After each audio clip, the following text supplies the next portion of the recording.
Welcome to another episode of Get Wisdom. I'm Brian Kelly, along with Carl Marlson, director and founder of the Get Wisdom Project. Today's episode is Divine Intervention Throughout History. This sounds like a really interesting episode, Carl, something that a lot of people really should be interested in. Well, we certainly hope so because it's important. And there needs to be time in life and room to consider what's truly important. We talked a couple of shows ago about the fact we have an extraterrestrial problem, and that immediately brands anyone as a tinfoil hat wearer. We understand that, but again, it's better to know than not know if there's something going wrong. And one of the interesting things about this is it's nothing new. Creator has pointed out to us that the Bible itself is a whistleblowing document about this very problem, the combination of dark spirits interfering with us and extraterrestrials interfering with us. So we're going to talk today about some of the events in the past, and it goes way back to the pre-biblical era, at least when it was written. And that's to illustrate this fact that some of these cataclysmic events and miracles recounted in the Bible were actual divine interventions. Indeed. Carl, why is humanity being interfered with by extraterrestrial races? Well, I've asked this question of Creator in my channeling because I can speak to Creator intuitively, and Creator will answer through me, and I record the words that come through. This is not me. I can assure you of that. So I'll leave it to you all to judge where this is coming from. And here's what Creator says about this issue. Are we being interfered with? There are many reasons on many levels, and like humans themselves, there is a mix of viewpoints, a mix of desires, and a mix of intentions. In the end, what will matter is solely the desires of the leadership, as these are authoritarian regimes who are under lockstep, oversight, and control by a long-standing hierarchy that keeps things in alignment and working for them. So the investment here has been tremendous, certainly from your perspective, having been involved in the earth plane for tens of thousands of years by all parties still present. With that kind of investment in using, exploiting, manipulating humanity for various purposes, the natural desire is to get all they can. So they have a long-standing presence and interest in tinkering with human, exploiting, manipulating, and taking away things of value. This began with natural resources and mining operations hundreds of thousands of years in the past, and using humans as slave beings for that purpose. The more recent manipulations have been involved with having playthings and having a way to exert their power and have beings who are truly expendable to manipulate and subjugate and punish for their own gratification. This is a form of depravity that is very much like some authoritarian regimes in the human realm who preyed on others they felt were weaker or less deserving, and drew a kind of enjoyment from the subjugation and witnessing the suffering. There are beings who use you as food. There are beings who use you as instruments to confound and confuse other humans and take delight in orchestrating all these schemes of subterfuge to drag things down to lower levels of efficiency and progress. They ultimately are serving as well their own minions, the alien gray beings who have studied human genetics for tens of thousands of years as a kind of laboratory project, seeking to improve their own genome. And so humanity has served as a pool of unwitting guinea pigs for that enterprise as well. They have some interest at the moment to keep humanity going, but they are tiring of this game. It is costing them greatly in terms of energy, and the complications that are growing as the divine realm continues with the shift in consciousness to make humans who escape their grip. Wow, I mean, there's so much there. We don't have time to go deep into it, but the impression definitely is that the ETs see us as an extension of their own resources, that we're here for them, they're not here for us. Yes, absolutely. And this is a shock and a disappointment to all those who have been programmed to believe any ET must be advanced, therefore they must have worked through all the issues about negativity and needing war and strife to get by, and would be exalted and quite advanced in thinking and benevolent. Yeah, and unfortunately, the opposite is the case regarding as well. Yes, the physical ETs. There are advanced beings all over the universe, but they're in a higher dimension. We're in the learning curve as physical beings, and these ETs never evolved, and they're in our face right now. Wow. So let's go back to some of the early events here. Indeed. And start Carl, with that. Who caused the downfall of Atlantis? Was it a war involving extraterrestrials, and if so, which ones?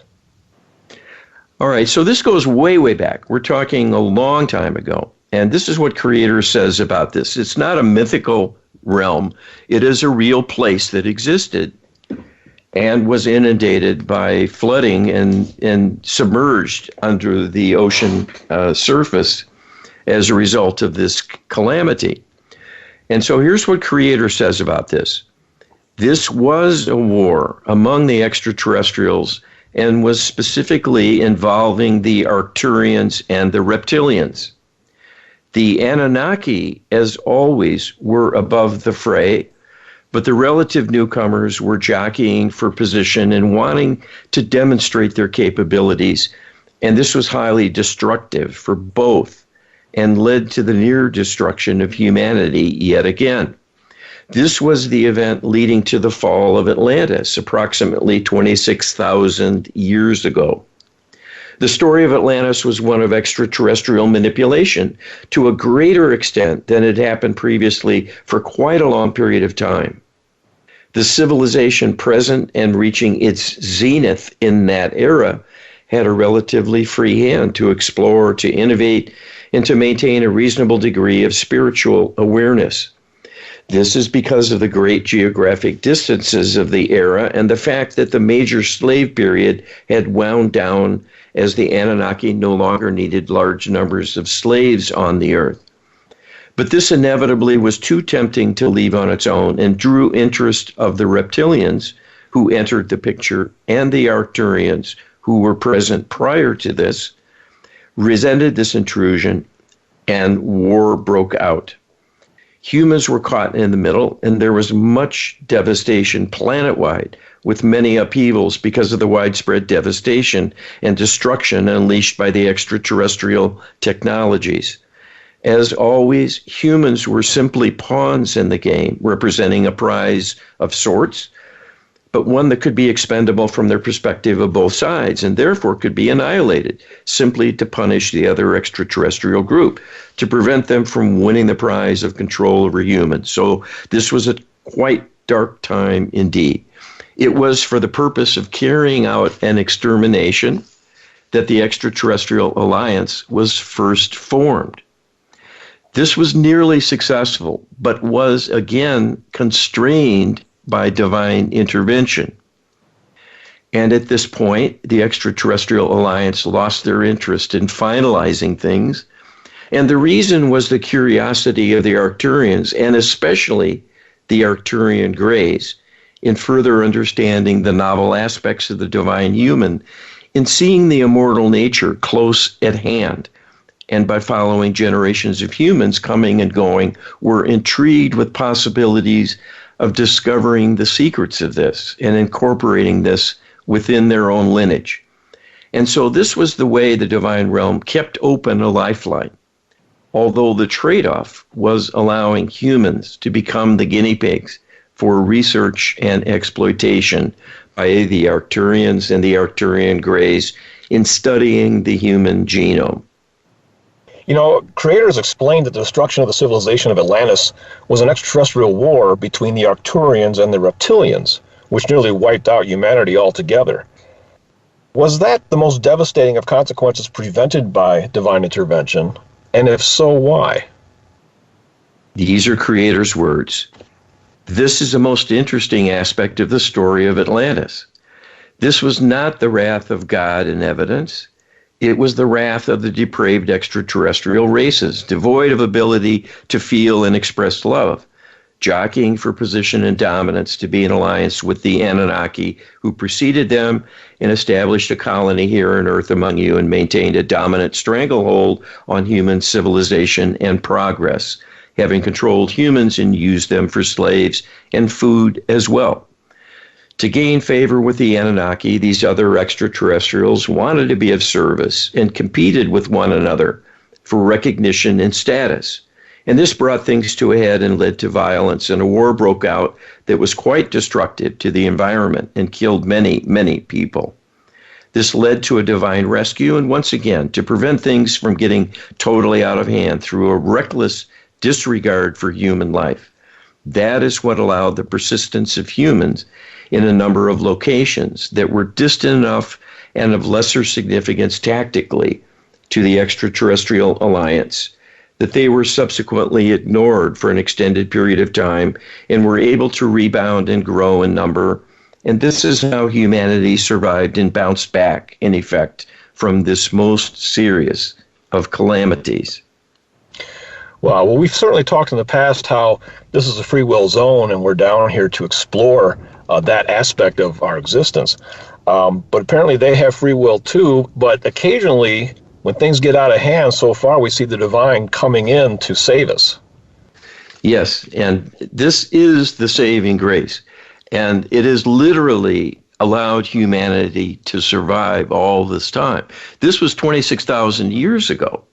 And one of the things people don't know is humanity was annihilated once by the Anunnaki. And humanity was restarted by Creator. So this is round 2 for us, but things are kind of coming to a head once again. And the problem is we've so drifted away from believing in God, believing in the Almighty, and worship in the way of communing, connecting, and asking for partnership and assistance, that we're truly more and more on our own. And we can go down. We can go under being on our own. Speaking of going under, let's fast forward a little bit and ask the question, was the flood in Noah's day caused by the Anunnaki? Well, this is quite interesting. Creator answers this as follows. Yes, this is very much the case. And we can share this with you now because you have asked about the extraterrestrial involvement with earth changes and natural disasters of many kinds. This is no different. It was an engineered disaster and was done to decimate the human life, which at that point was clustered around the ocean coastlines and other bodies of water, all of which were deluged with tremendous rains and the rising of the sea from giant tsunamis. The latter were initiated by manipulation of the sea floor or other structures at the water's edge that could be manipulated to collapse and start giant waves to move forth. The combination of the turmoil to the sea level and the torrential rains was sufficient to cause widespread devastation, and the loss of life is recaptured in many historical accounts and presumed by mythologies handed down by word of mouth among the indigenous peoples tracing back to those times. Wow. Manipulation of the seafloor. You know, that reminds me of a more recent event, Fukushima in Japan. That was the result of a tsunami, and that was a movement of the seafloor as well. I think it leaped up or something, or dropped down like 8 feet, and that's what caused the tsunami. So the movement of the seafloor, that's an interesting dynamic. Well, they haven't lost their touch. They can cause all kinds of natural disasters, and that's a whole other discussion. But you're seeing the evidence coming from the deep past, and these have been advanced beings billions of years in advance of us. Boy, it's such a shame that they use all that advancement for their own aggrandizement and don't give a whit about us, apparently. Yes. Was the most flood described unfortunate. that took place in, I'm sorry, Carl, go ahead. I was agreeing with you, that's all. So. Oh, okay. Was the flood described that took place in Noah's day reduced in severity by divine intervention to help preserve humanity? And Creator answers this as follows. This is very much the case. We were able to reduce and thwart a number of the calamitous so-called natural disasters they created to inflict punishment and destruction on human civilization. This could have annihilated humanity altogether, and is the reason the stories persist from those prehistoric ancient times all the way to the present, because the events themselves were supernatural in forcefulness and all but overwhelmingly lethal in their effect on humans of the day. It was through a divine rescue that enough were spared to keep humanity going and allow a recovery. Wow, that's that's a lot to take in. I know a lot of people are going to struggle thinking, can this possibly be real, this level of detail that we're bringing through? But it makes sense, Carl. It makes a lot of sense. Well, and the proof is in the pudding. And if you look around and see what goes on today and contrast that with the message Creator has given us, that the earth is supposed to be a gentle nest for the divine human, not a place filled with periodic catastrophes, bombarding us with uncertainty. If we dare live near the ocean, that will be swept off the earth by the winds of hurricanes, the storms with tornadoes that go across many areas of the world, and on and on and on, the torrential rains that cause flooding and kill livestock and human beings and decimate crops, the droughts, the fires, the widespread fires that come again and again and again. This is the extraterrestrial handiwork. It sounds nuts. I fully grant you. But yet at the same time, we know through history and through experience that these things happen, and yet people have this attitude like we do live in a nest. Maybe because there's an expectation of that from way back. But people build on the coastlines. They don't take the precautions necessary, even though we have a violent past in terms of our planet. Yeah, well, it's complacency. And if you think it's just an occasional rumble by the planet, it doesn't seem so threatening, so menacing. And that's because we're conditioned. It's just part of life. And normally you only read or see it secondhand. You're not living through it. But I can tell you there's many people who, once they go through a hurricane and ride it out, move away. They don't want to be a target yet again. So yeah, this is part of the existence. It's something about us that requires, for many of us anyway, almost direct experience of hardship before we kind of get it. We have a hard time learning from the experience of others, and the experience of others includes the past. Yeah. Well, and despite the dark message that we're giving you, the saving grace here is there is a divine answer. This can be fixed, and we'll be talking about that because it's the main aspect of our message and our outreach. Yeah, exactly. I want to underscore that the important thing, the reason we're here, is to bring forward that hope and that capacity to do something about these problems. It's quite profound. Well, we're blessed with the ability to tap into the divine realm and learn the truth about things. Carl, few we're up on a people break. can do this. Sorry to jump in there. We're up on a break. Be sure to check out getwisdom.com, and we'll be right back after this. Welcome to the second segment of Get Wisdom. I'm Brian, along with Carl. In this segment, we're going to rewind a little bit. We were talking about the flood of Noah. We're going to go between the flood of Noah and the fall of Atlantis to about 10,000 years ago with the end of the last ice age, when the Puyallup Indians of North America Northwest talk about ancestors that lived in the time of the saber-toothed tiger and the mammoth elephants. At the time, the Puyallups talk about how their ancestors lived in stick houses. They're up on stilts because the saber-toothed tiger was extremely vicious and effective, and they had to live like 10 feet off the ground in stilt homes and able to survive. And the mammoths would come in and tear them down on occasion. So they were constantly buffeted between being exposed to the tigers and then having to rebuild only to see it all collapse again. So together these animals created a 1-2 punch, a scourge that made life exceedingly difficult for the people. Is their story, handed down through the ages, correct? And were these people in effect rescued by the flood described by Noah because it destroyed these predators? Okay, and here's Creator's answer to this question. This is somewhat a mixing and matching of history and the historical elements of a profound sort that left a mark on things. These Indians were present during the flood period and were rescued because they were warned in advance the waters would rise. But this is not what annihilated these creatures.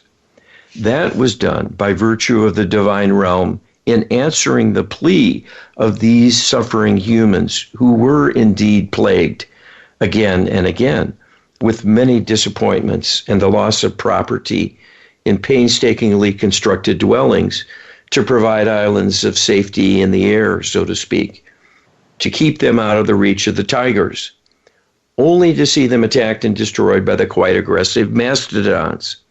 All these animals were extraterrestrial in origin and brought to Earth specifically for the purpose of pressuring humanity and causing widespread destruction and suffering.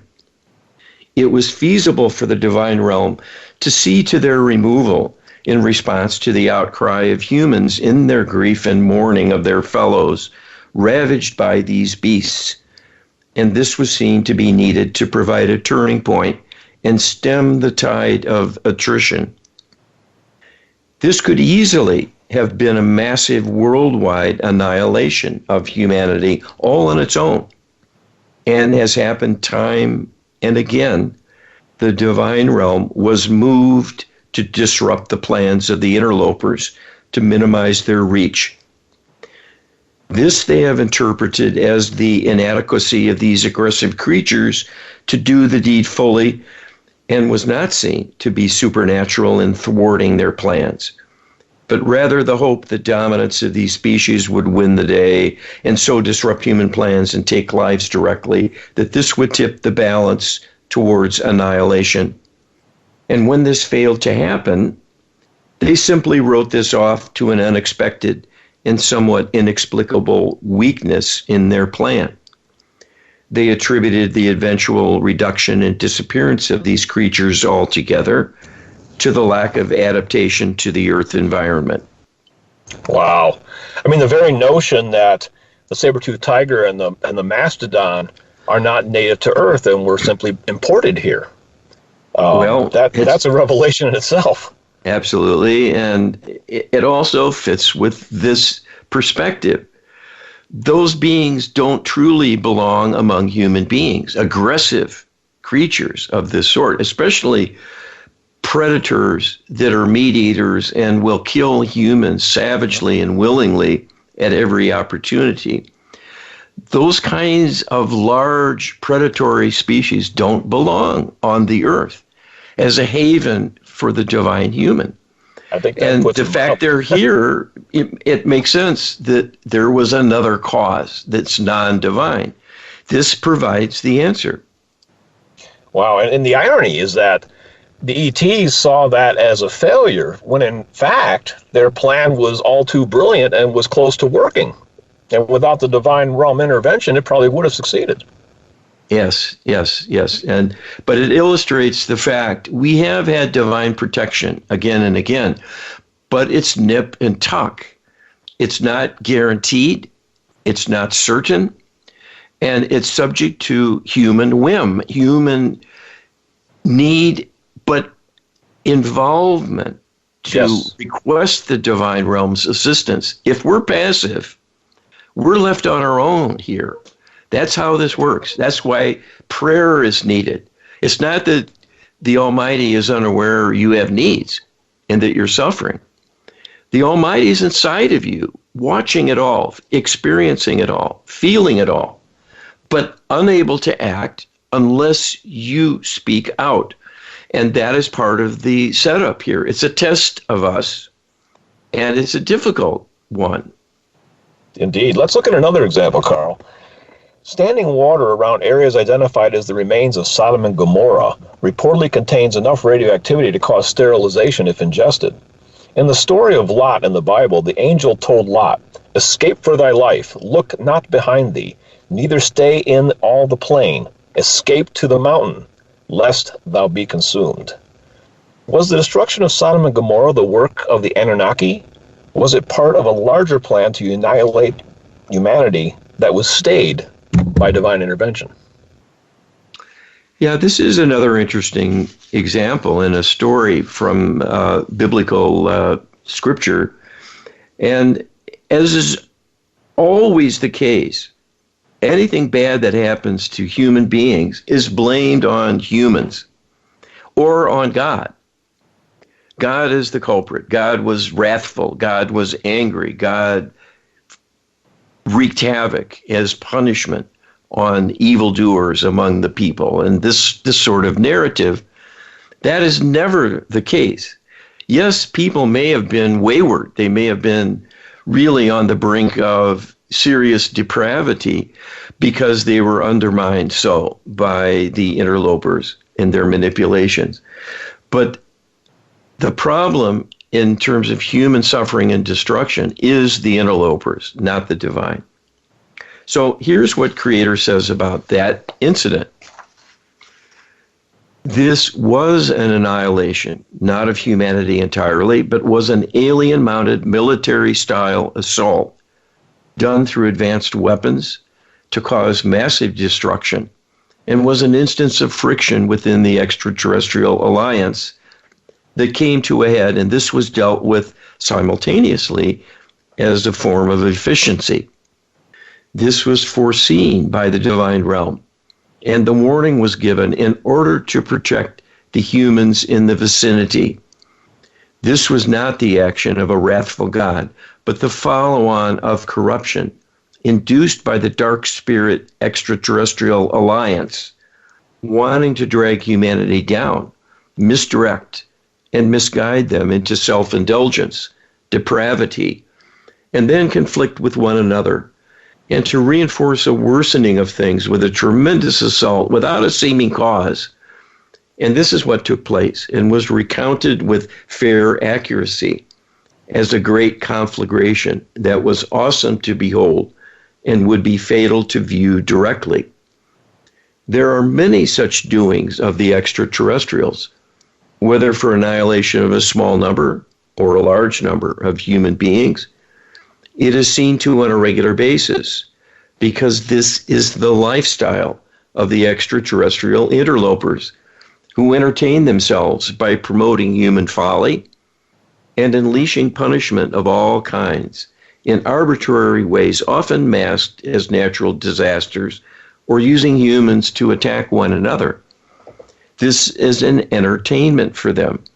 And while devastating and destructive on whatever scale is involved, it matters little to the extraterrestrials who view all humans as expendable.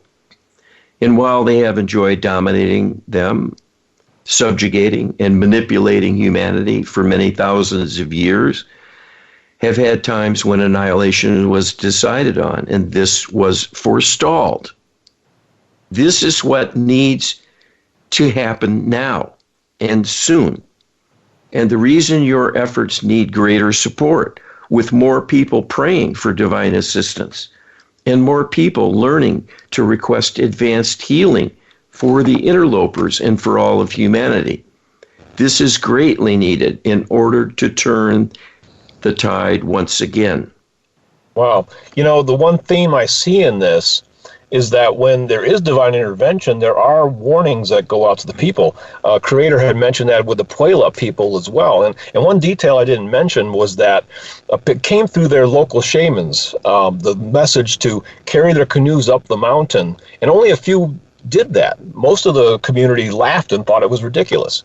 And it was the ones who followed the word and followed up the mountain and got to the canoes. They're the ones that were saved. And we see that in Sodom and Gomorrah with Lot being told, get out of here. And it was the few that listened that got out that were survived. We see this theme over and over. Yes, and we just got a warning from Creator in what was just spoken. Yep. This needs to happen now, a divine intervention. And you guys listening to this need to prime it. Brian and I cannot do this on our own. It's only 2 people out of 7 billion wanting this to be so. We need more. We need a critical mass, a quorum. And so this, Noah is another example of someone who was warned. Indeed. What does the story, what does the story of the great flood experienced by Noah teach us about today's world? This is what Creator says about this. Creator's intention all along is to have humanity surmount its obstacles, learn from the many challenges that come again and again, to require an active effort to surmount, all of which adds greatly to the richness of experience in dealing with the physical realm and its demands, the fragility of life and vulnerability of a physical form being a major liability. All of human experience is merely preparation for a vast and glorious future in higher dimensions. But it is necessary to meet these challenges and to triumph over the evil wishing to constrain and limit and ultimately destroy the human enterprise. That learning, although hard-won and incurring painful karmic obligations and liabilities that carry forward, is a true blessing, because the strengthening that will result from taking on the challenge and prevailing will be a true test of greatness and a preparation like none other for handling any kind of adversity that might arise in the future.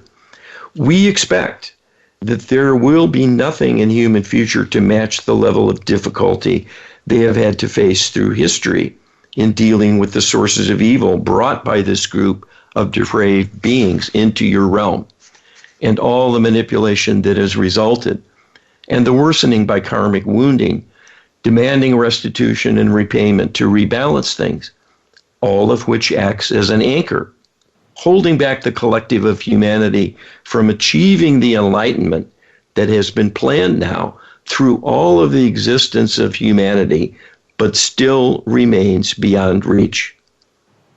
Humanity has never come this close heretofore. This is truly the final push, the ultimate test of whether humanity can go the distance and obtain enough healing to survive and prevail over the interlopers, and then transcend the negativity and liability it creates within your personal karmic history to keep dragging everyone down. Enough healing must be done for the collective humanity to break free of this trap. It is possible. It can happen. You are figuring out the tools needed and putting them to use. The odds have never been greater than today for the ultimate success of the human project. If you keep going, you can win this. Wow. So the question that I'm getting out of this, Carl, is, what is the purpose of evil and why are we exposed to it? It's a test. We're being tested to see if we can rise above, not just rise above it, but overcome it in a way as well. Yes, and we need to solve it. Yes, and we need partnership with the divine realm in order to do that. We can't do it all on our own. And that's part of the lesson that's involved here, is that we have to grow up and recognize reality, be able to, disassemble what's going on historically and in the present, figure it out, become wise, and then apply that wisdom to create that partnership and clean up the environment that needs to get cleaned up, inspire the people that need to be inspired, do the work. There's a lot that has to get done here. Yes, absolutely.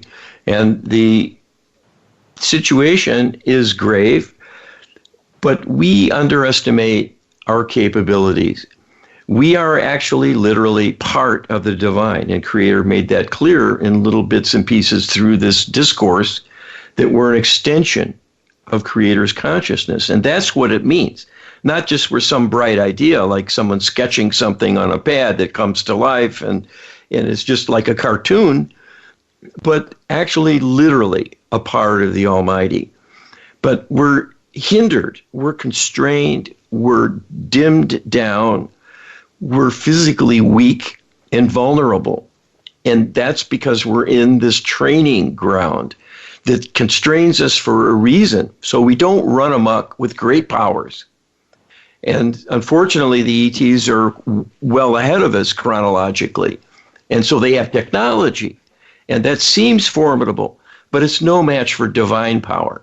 And that's our ace in the hole.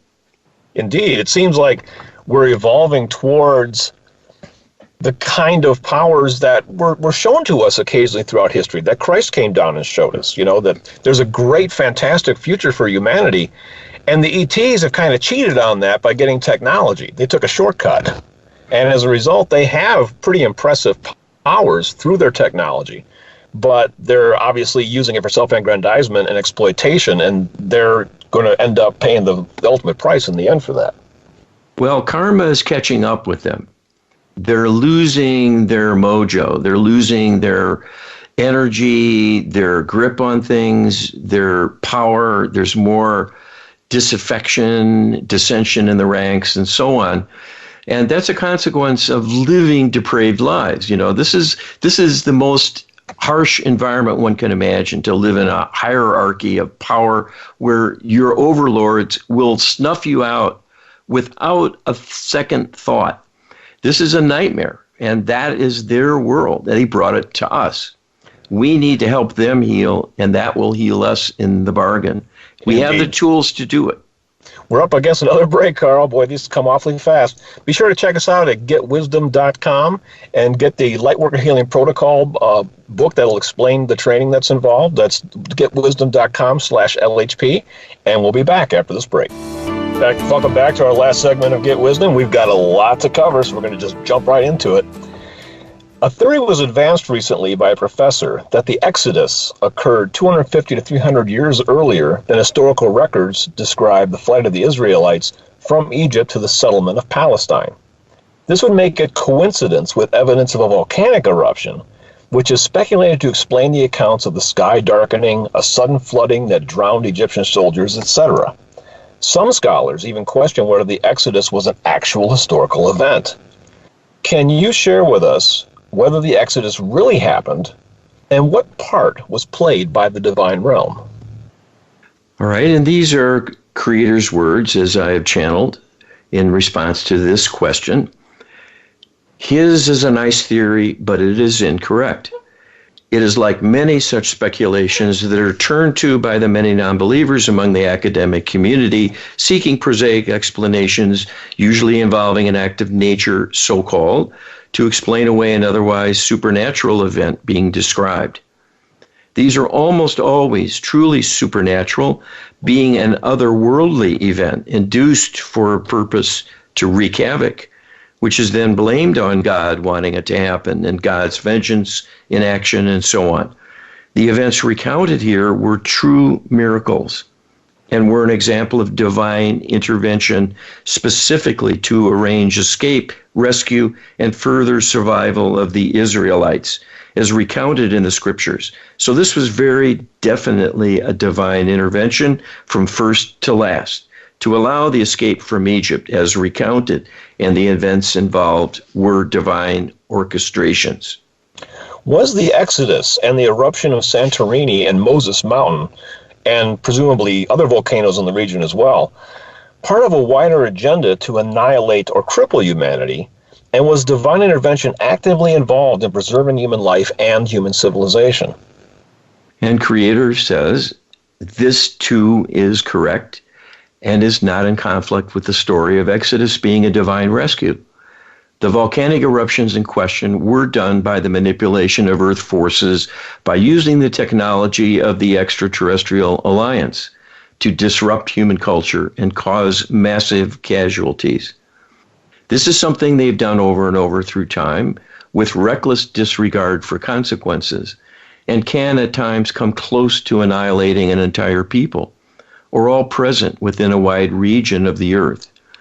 This is not hard to achieve with a severe volcanic eruption alone. When a massive cloud of volcanic ash reaches the stratosphere and may persist for a prolonged interval and cause a kind of nuclear winter, so to speak, to interrupt weather patterns and safety of humans. That was the case here, and was done in juxtaposition with other planning of the extraterrestrial alliance, simply as part of their heavy-handed inflicting of evil actions, often causing casualties. It was not a mass annihilation to reach totality, but was quite devastating in its own right, and was attenuated, at least, by divine intervention. This can always be done if there is a human need and a human desire and a human outreach to request assistance. That was the case here. There were enough believers to mount requests for help that were answered and helped preserve life to a much greater degree than would otherwise be the case. Wow. In the biblical account of Exodus, the Jews, led by Moses, escaped the bondage of Egyptian slavery by fleeing through a parted Red Sea and survived off of manna while wandering the desert. Manna has been described as a real phenomenon, namely a volcanic fallout in the form of an ingestible carbohydrate. Was the Red Sea parted by divine intervention, and was manna a natural substance or a miraculous food source? And Creator says about this, both of these events were true miracles of divine intervention. The Red Sea was parted, as described by the Bible, and this was to provide an escape route for the Exodus and to preserve the lives of those fleeing the oppressors. They were further supported exactly as described for an extensive period through having food bestowed on a daily basis that was created for their benefit and brought forth again and again and again for them to keep going and not perish under quite harsh environmental conditions and the need to be in hiding that they perceived essential to survival. This was a further blessing that was made possible by the outreach for help and rescue they themselves mounted. And this was supported for this long period of time, which was necessary to make the rescue fully successful and not one of a temporary nature.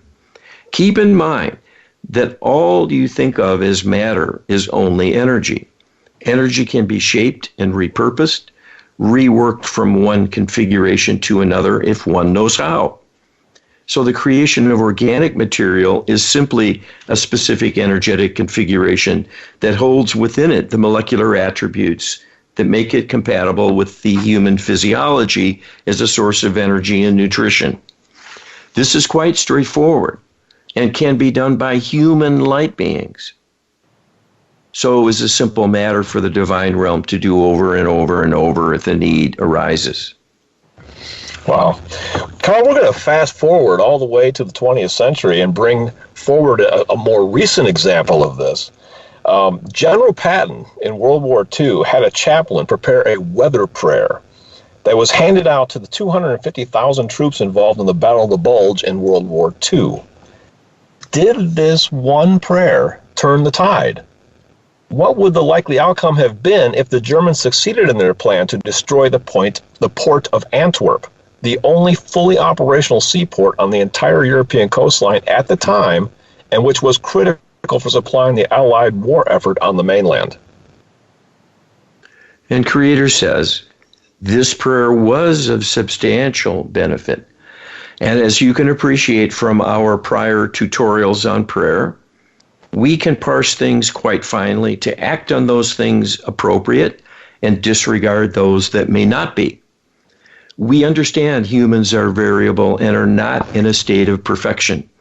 We cannot support the killing of humans by anyone. But that is not to say we cannot support the survival of a group of soldiers in battle. This prayer was instrumental in turning the tide in that theater of war to favor the Allies by a suspension of the inclement weather that was bogging things down and preventing air attacks to support the ground troops effectively. The port in question was also instrumental to the war effort on the part of the Allies, and everything would have unraveled if that were impaired. So this was a key turning point in the European campaign to win the war.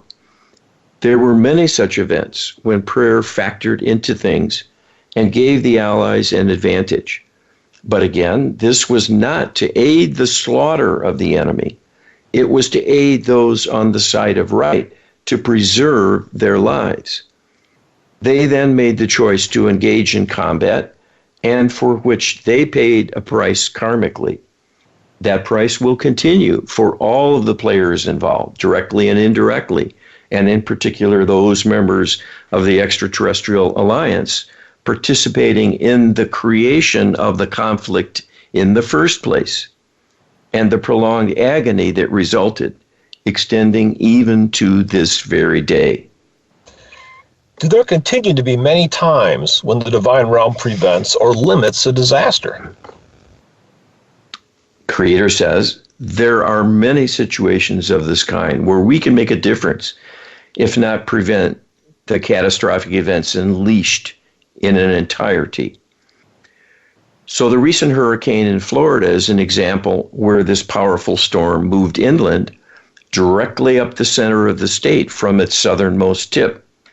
And it was predicted to result in huge storm surges that would flood extremely large areas of the southern Florida cities, which would be ruinous to the dwellings and their occupants.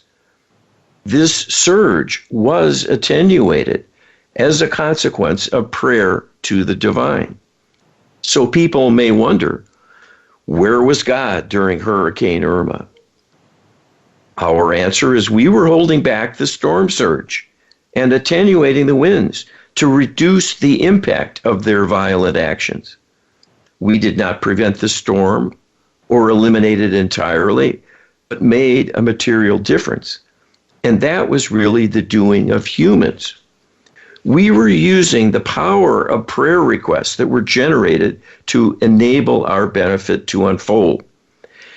If the prayers had been more fervent by more people and with greater belief in the possibility of a divine intervention, and that the humans themselves were worthy of divine rescue, then the storm could have been blocked more completely. So what happened was not God's choosing to limit the benefit to some and allow others to lose their homes or to be killed. This was entirely in the hands of humans to enlist our help or not. We were responding in proportion to the human request. The object lesson in all of this is that we do what humans desire.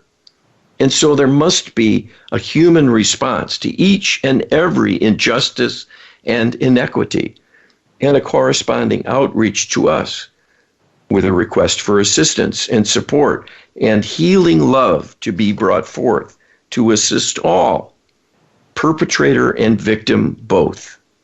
Carl, we're down to like 2.5 minutes, so let's get this last one in quickly. Given the power over us held by the Dark Spirit Extraterrestrial Alliance, what will happen to us? This is a back and forth contest and a kind of tug of war playing out. So the handwriting on the wall currently that the extraterrestrials may well shift their perspective, and then the consequences will become more severe than tinkering with you around the edges to keep humans running in circles and fighting among one another, as has happened all through history. We cannot tell you ourselves how this will turn out, as it is up to you. We are waiting to see what you choose. Do you choose to do nothing? Do you choose to resist actively? Do you choose to bring in a divine partner who does have capability to make a difference without bloodshed? Those are three basic choices, and most are in the first camp, through complacency, mind manipulation, and subjugation, in states of ignorance, all conspiring to keep people looking elsewhere and unable to engage, even with the idea of an extraterrestrial presence, much less there is anything at stake for them. So the destiny of human is in your hands and has been in your hands all along. We have helped to support you, for you are actually an extension of the Creator. And this is why our interest is so keen, and we view you with great importance. This is our desire, to have the human thrive and expand in all ways. But the test is, can you handle adversity and the encroachment and corruption to appeal to ego and to selfish desires for power? If you fail that test, then the experiment will end. Your souls will live on, but you will not have your world to live in any longer. You will be doing other things and will have missed a tremendous opportunity for a glorious new future. Wow, amazing. So we need you guys. We need you to join us. We can't do this. Indeed. Please check us out at getwisdom.com. You can get the book on prayer at getwisdom.com/prayer. Lightworking Healing Protocol definition and explanation at getwisdom.com/LHP. Next week, we'll demystify the law of karma and its role in healing. So thank you again, Carl, for this wonderful show that we've done today, and I look forward to being with you again next week. Thank you, Brian. Thanks for listening.